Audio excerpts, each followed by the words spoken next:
the beginning steps that we started last time. So you can kind of etch this into your brain.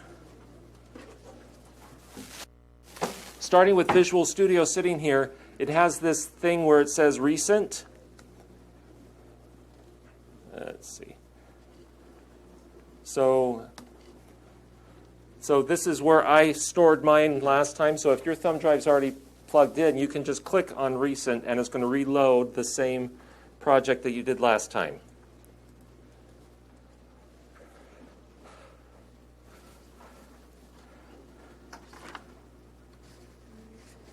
Abby, do I need to go over the first few steps, or is Meredith going to help you through those? She's got it? Okay. So your screen should look something like this, maybe with a different color scheme. This is the layout window. It's sometimes called the designer window.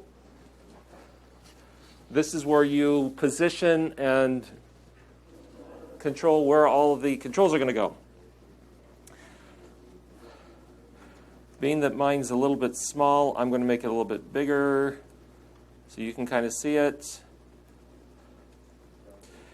Now I'm going to be looking at the picture that's here on the assignment that gives me a clue about what I'm putting on my window. Every assignment that you do in this class is going to kind of begin with these same first few steps. You're going to go to Visual Studio. You're going to say, I want to create a new project. I want it to be a WPF project. I want to give it a name. I want to make sure it's stored on my thumb drive.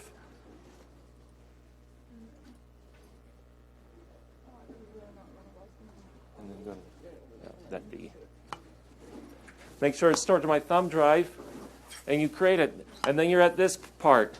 The very next step after you create your project is you're going to do the layout of the basic building blocks that you're going to be putting on the screen.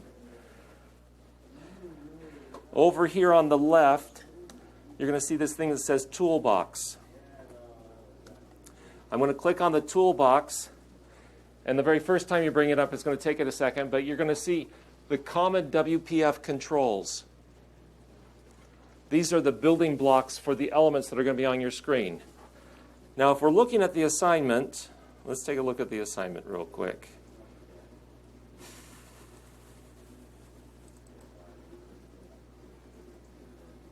You have this on your page, but I'm going to pull it up on the screen.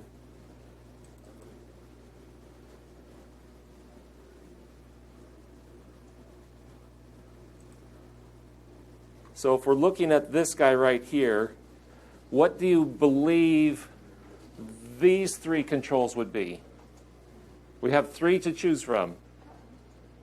They're either a button, a text block, or a text box. Oh, ignore the blue. These are three text boxes, 5 buttons, and a text block. Okay, so we're going to start doing that. So in my view, come on, go away. I'm going to grab a text box. I'm going to have to maybe scroll down, but it's here. I'm just going to drag and drop it onto my canvas. And I click and drop. There's a text box. I'm going to kind of position it where I want. I'm going to go back to the toolbox and grab another text box, drag it onto the screen, go to the toolbox, grab another text box. There's a difference between text box and text block, remember? So I'm going to lay them out. I want 3 of them. I want them generally evenly spaced. Voila. Now I'm going to go to the next line of things. The next line of controls is these 5 buttons. Okay, so I'm going to go to the toolbox, grab a button, throw it on there. I'm going to do this one a little bit more rapidly. Just grab a button, throw it on there, making sure I don't put the button on top of another button. That will cause you some problems. I'm going to just get 5 buttons on the screen in kind of scattered way. And now I'm going to start taking those buttons and positioning them somewhat coherently.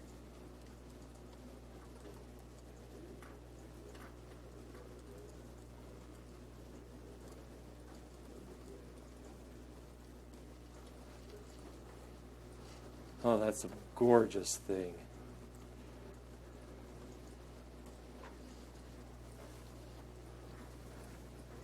You with me so far?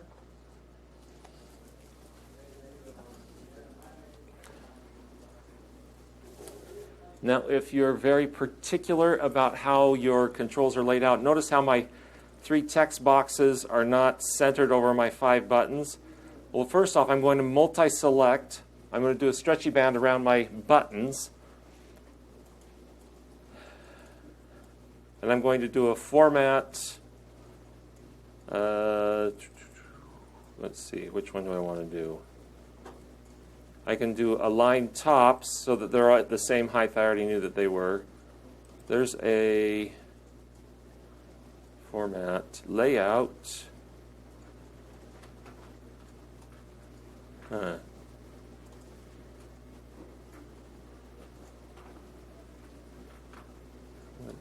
both. Order. No.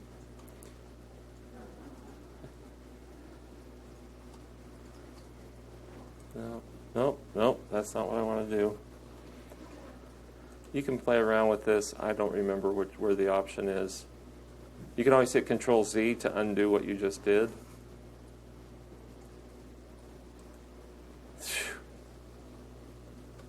Okay, I'm going to leave it alone. I'm going to grab these 3 guys, though. I'm going to kind of move them so they're a little bit, I'm just kind of eyeballing it. Stretchy band these guys. So now I need one more element after I got playing around with all the esoteric cosmetics. I need the text block. So I'm going to grab a text block, throw it onto the screen, and put it somewhere here. The text block, you need to make it big enough. So I'm grabbing one of the little control dots. See those little control dots? There's 9 of them. I'm going to grab one of the control dots and just make it bigger so it can fit the text that I want it to display.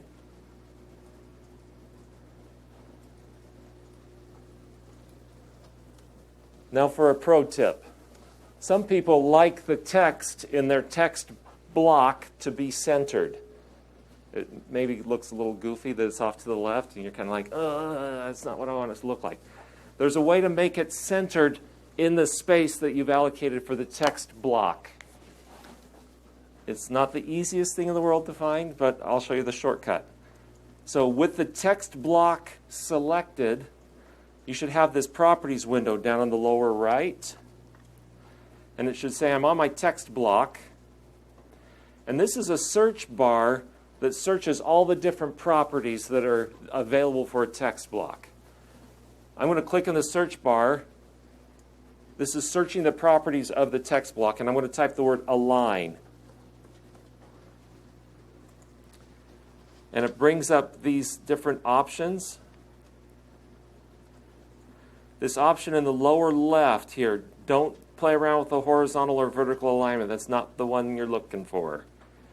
You want to play around with this one that's the text alignment. Instead of saying left, I'm going to click the drop down. I'm going to click center. After I've done that, I'm going to clear the search bar for the property so it's not only showing me ones with a line. If I zoom back out, you'll see that the text in my text block is now centered. The text says text block, which is not really the prettiest thing in the world. Purely cosmetics. Just a little pro tip there for you. Now, my window, if I were to click Start, you can choose to click Start if you want. I'm clicking Start, and I'm going to see what it looks like right now. And it's going to look really kind of askew, wonky. The reason being is that I've told my window to be this big, but I'm doing the layout here. So I'm going to pull in this border a little bit, and I'm going to pull this guy up a little bit. The way you do that, I'm going to close the program from running. Okay, this one is really kind of goofy. See how there's this title bar up here where it says main window? I'm going to click that, and now that selects the whole window. If I click inside, it's not selecting the whole window, it's selecting the body of the window, also known as the grid. So I need to click on the title bar so it selects the whole window. And now I have these little control dots. There's one here, and there's one at the bottom. I'm going to grab the one at the bottom, and I'm going to just drag it up some. And that's probably good enough. And I'm going to grab the one on the right and drag it in. Now I have a window that's a little more sized to the content that I've put in there. Okay? Is everybody okay up to this point? Anybody dragging behind? Getting lost? Visual Studios fighting them? All of those things can happen. No embarrassment. Okay. Every time I run my program, I click Start. It saves out all of my work. And this is what my window is currently looking like right now. I can type text in the text box. I can click the buttons. They don't do anything right now. All I've done is I've put the building blocks on the canvas, so to speak, in the designer view. The next thing after we've created the project, done the initial layout, is that we're going to give names to these controls. Right now the controls are nameless or anonymous or whatever you want to call it. But we need to give them names so we can interact with them in our code. Now, the names that you give them need to be unique in all of your universe of your program that's running here. So you could call this one Fred, but you can't call anybody else Fred. I wouldn't use Fred. And the names that you're giving them have to be variable names. Remember the rules for variable names? What are the rules?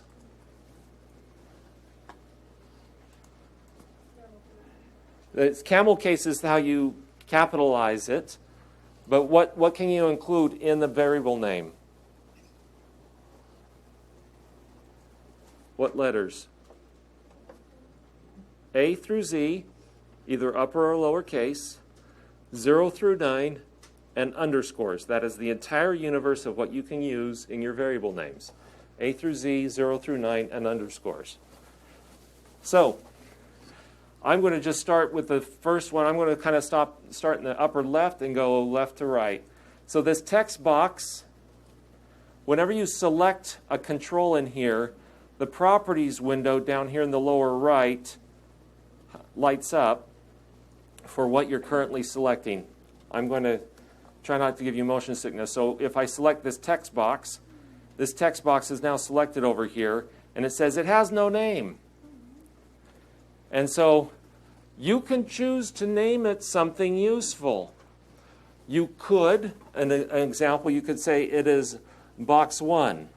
Notice how I'm capitalizing the O of 1. You could say it's TB1, abbreviations for text box 1. Or you can say it is input A. Because you have 3 of them, you need to be kind of thinking ahead. How am I going to name all 3 of these so they're unique, but they're kind of coherent, kind of coming from the same family? I'm going to call them TBONE for the first one. Then I'm going to select on the second one, and I'm going to call it TBTWO. And the third one, you can call them whatever you want, TB3.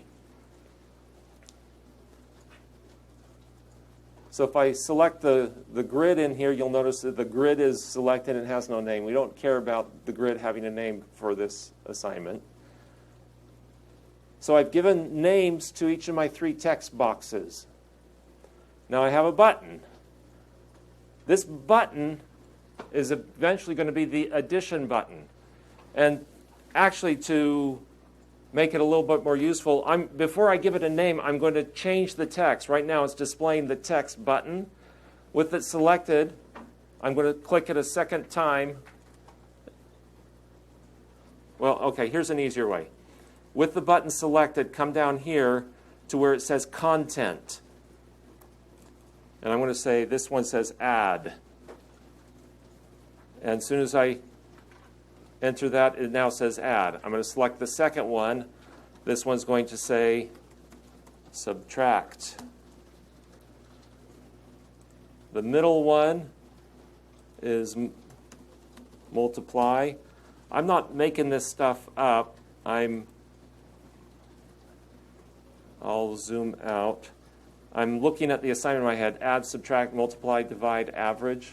Those are the button names that I'm giving. Those are the text that's displayed in the button. That's what I'm doing right now. So I'm on the fourth one. I'm going to say divide. And the fifth one is average.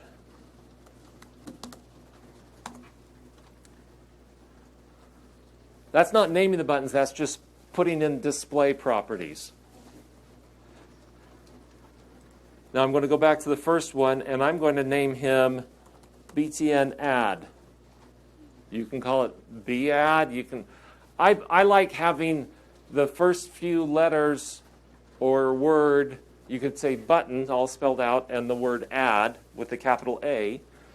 I like having what it is as part of the name. So its identity or its makeup is a button, and so I kind of embed button or some abbreviation. You could do BT or BUTT or whatever you want. Okay? And then the next one I'm going to do BTN sub, BTN mul, BTN div,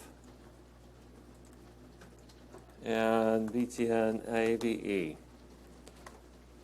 You can choose different names. It's perfectly fine. Make sure you're following camel case. Camel case is lowercase first letter of first word, uppercase first letter of every subsequent word. The last control we need to give a name to is this text block. This is where we're going to be displaying our answers to our calculations. I'm selected my text block. I'm just going to call it TXT, and I'm going to call it answer. You can call it something else. You can call it the calculation. You can, whatever. Keep in mind, these are variable names that are throughout your program, so you cannot use this variable name so I've used 9 variable names now that I can't use anywhere else in my program. I can access these variables, but I don't want to name anything else with this same name. That's very important. The compiler will let you do that, and then you're going to be very confused. So I created my project. I did the layout. I've done the layout. And I've given all the controls that I need to names. Now the assignment says that these 3 text boxes need to have the initial values. It says write a WPF program that has 3 text boxes for numbers with an initial value of 50, 10, and 2. So instead of the word text box in there, I need a 50, a 10, and a 2. So I'm going to go back to the first text box, and down here in the lower right, where it says the text property, I'm going to put 50. I'm going to go to the second text box, change the property to be 10, the text property, and the third one, change it to be 2.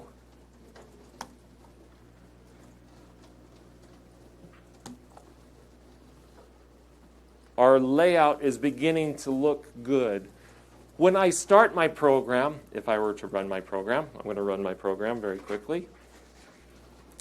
You'll notice that where it's going to be displaying the answer, it says text block. And it's like, oh, that's ugly.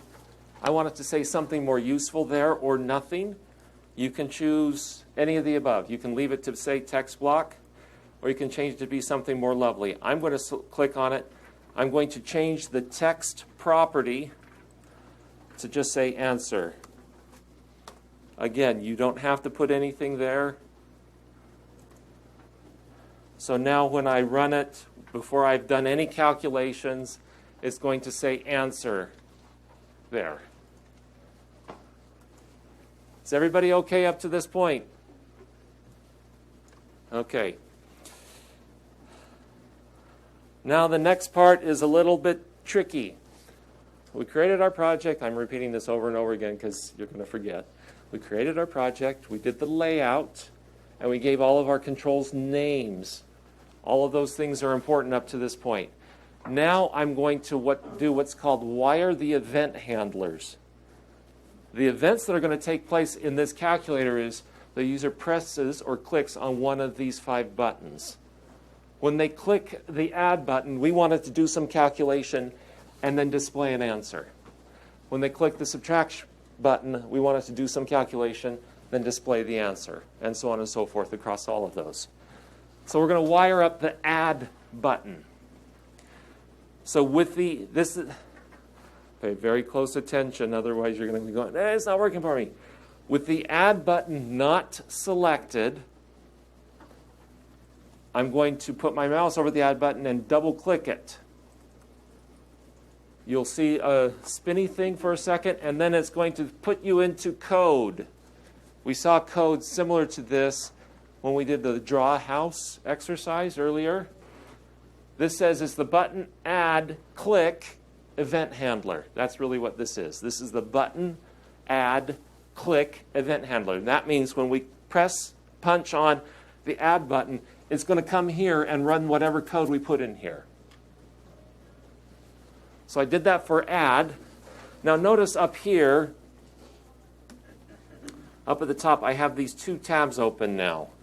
I have main window XAML, XAML, XAML.cs. CS stands for C#. This is my C# code for my designer window. When it's just a XAML, main window XAML, this is my designer view. And my designer view is this, the layout and everything.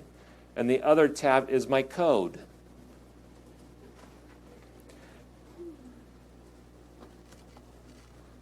Now I'm going to go back to my XAML, my designer view. I'm going to double click on the subtract button. And now it does the same little thing. It created a little snippet of code here for my subtract button. So I have the add button, I have the subtract button. And it's important you do it in this order. If you didn't already give your buttons names, these are going to say button click, button 1 click, button 2 click. You're going to be going, which one is button 2? Is button 2 the multiply or the subtract? Because we've given them names, it uses those names for naming these event handlers. I'm going to go back to the designer view, double click on multiply, go back to the designer view, double click on divide, go back to the designer view, double click on average. I now have 5 of these event handlers all lined up in my code. It's beautiful. Everybody okay? Now, using your worksheet, sorry Gabe, I've got yours. Your worksheet gives you clues. Gabe, I'm going to just mark yours off right now.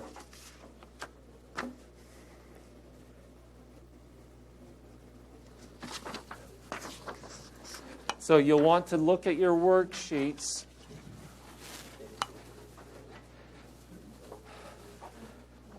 And in the add button, we're going to do the add button together. Remember that these little curly braces are extremely important. They provide the box that you're going to put your code in. If either of these get deleted, the compiler loses its mind and has no idea where you're at. So we're going to put code in between those 2 braces. I can hit enter a few times to make some space for where I'm going to type my code.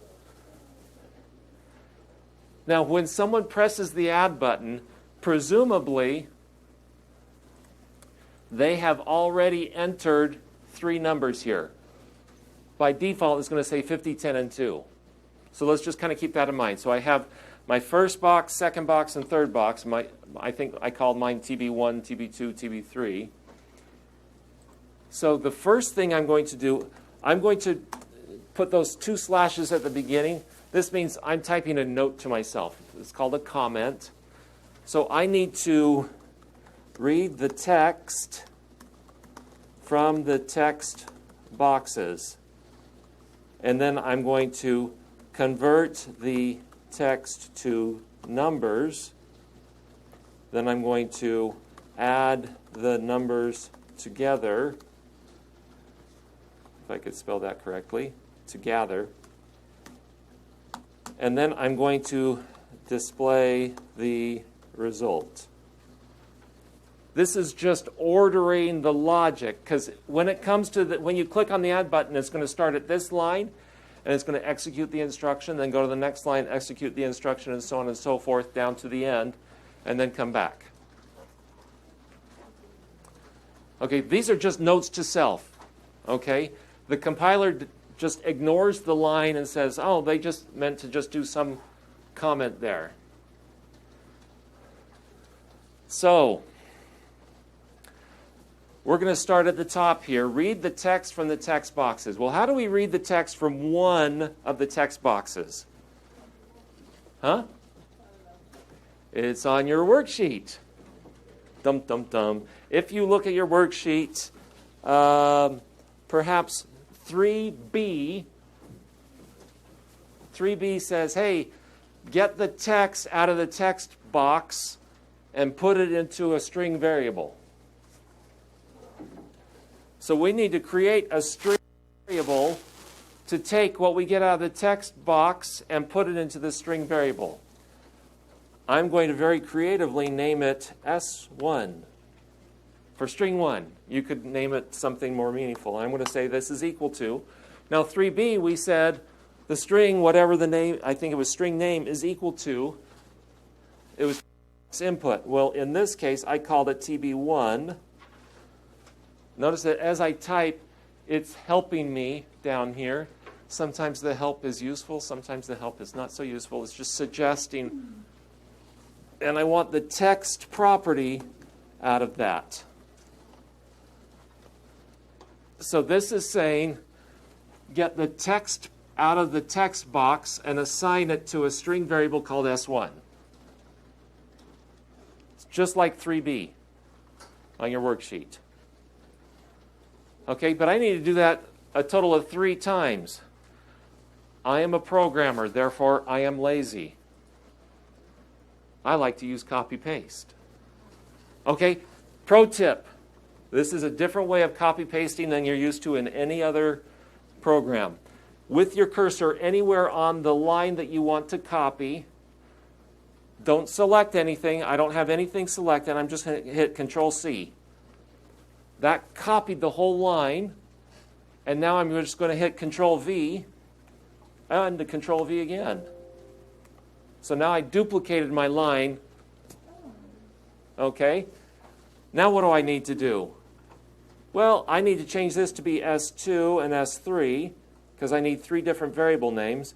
And instead of on the second one 1, I'm going to say 2, and on the third one, I'm going to say 3. So now I have 3 lines of code. They're all doing essentially the same thing, but it's getting the text from text box 1, putting it in S1.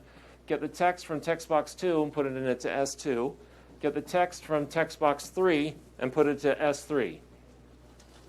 I have now accomplished that first thing. Read the text from the text boxes. Easy done. Right? So good? So far so good? Anybody stuck? Any? Are you doing okay? Okay. If you don't make noise and you get stuck, can't help you if you're drowning underwater. I mean, no, it will help you. Okay. Now I need to convert the text to numbers. Remember that I cannot do arithmetic or math with text. I can do concatenation. That's not going to help me. I need to be able to do numeric calculations. From your worksheet, what's a good example of converting a string or text into a number? That would be 3C. See how the worksheet is just leading you down the path to destruction? Okay. So I need an integer variable to store the conversion result. So I'm going to say int. I'm creating an integer variable. I need to name it something. I'm going to call it num1, just to mix things up a little bit. And I'm going to say, just like in 3C, I'm going to say convert. Notice how convert starts helping you. I'm going to type 2 int 32, and I'm going to take S1. Whoop, that was D1. Notice how if I mistype something, it underlines it in red. So this is saying, take the string, S1, convert it to an integer, assign it to an integer variable called num1.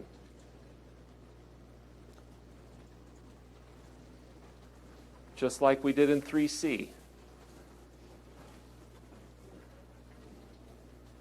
Okay, now I'm a lazy programmer. I'm going to duplicate this line, so I'm just going to hit Control-C, Control-V a couple times, and change everything up. Now, when you do that copy-paste little trick, make sure that you fix up the lines. Or if I left everything S1, it's not going to work right.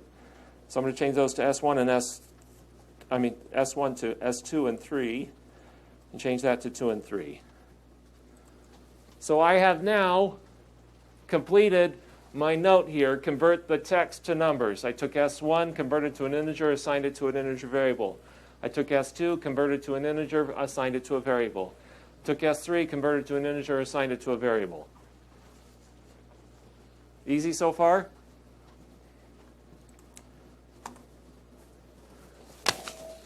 Sorry. I want to do a math calculation now. I want to add the three numbers together. Right? How do I add the three numbers together? And I need to store the result somewhere. So how do I create a place to store the result? Huh? So I'm going to create an integer variable. I'm going to call him answer. No, I'm going to call him result. And that's equal to something. What is it equal to?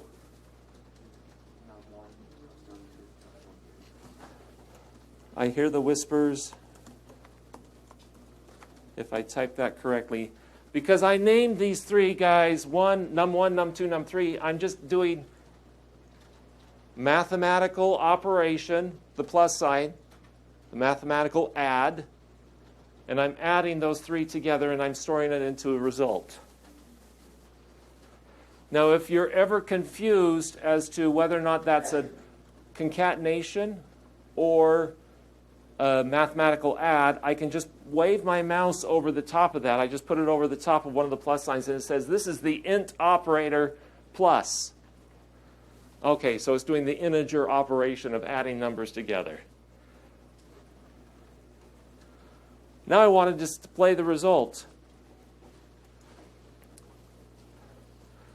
What example on the worksheet is a place where we're going to display the result?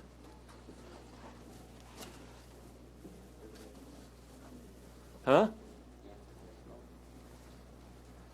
Which number from the worksheet? 3D or 3E, both of those work, or 3A. So what's the name of our text box? Text block, pardon me. I named mine TXT answer. I remembered I started with TXT, and it just suggested it's called TXT answer. Great, I'm going to hit enter, and I'm saying the text of my text block is equal to something.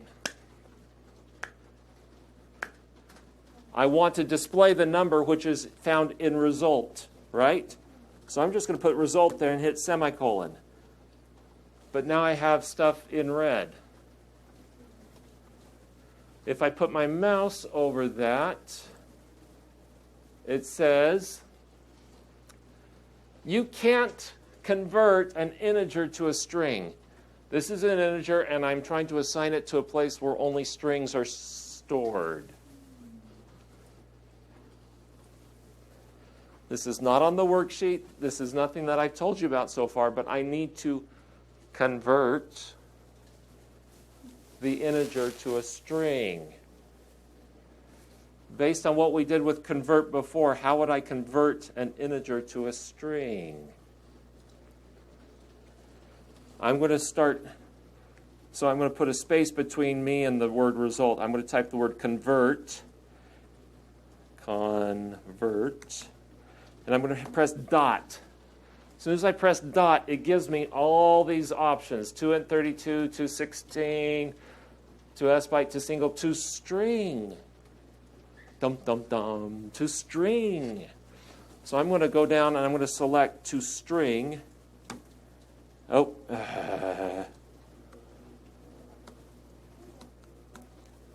Dot to string. And then I put a parens around result. See how this is saying take this string and convert it to an integer, store it here. This is saying take this integer, convert it to a string, store it here. You with me? Did you break it already? What did you name your text block? Answer. You didn't give it a name. You put display text in there to this answer. Okay. Any questions about what you're seeing right now? I have completed the code needed for the addition button. I'm going to click Start and test out my Add button.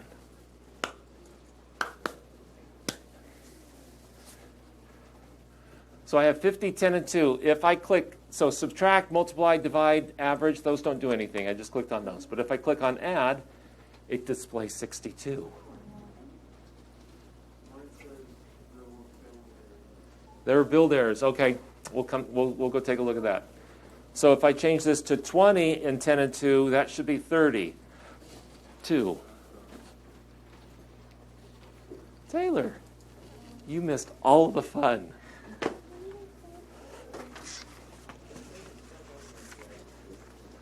Okay, coming. All right. I'm going to stop the video here and let you work on all of the others. If you've got this one working, it should be easy to do subtraction. What's going to be the difference? Those are going to be subtract. Everything's the same, but subtract. What if I'm doing multiply? Everything's the same except these are asterisks. Got it? Okay. You've got 20 minutes.